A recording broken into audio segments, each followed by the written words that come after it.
comment on that, and we'll send it to the press. Meghalaya Chief Minister Conrad on Tuesday assured that any construction by the Assam government within the jurisdiction of Meghalaya will not be allowed. Sangma said this while responding to the query on the Assam government's decision to reconstruct the Forest Beat office at Mukraw in West Jaintia Hills. He said that he will review the situation and if there is anything to be done, necessary action will be taken.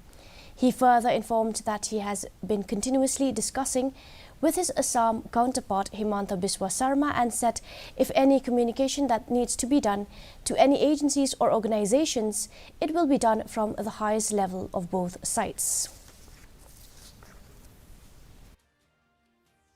I'll take a review of the situation, and if there's anything to be done, then definitely we'll take necessary action.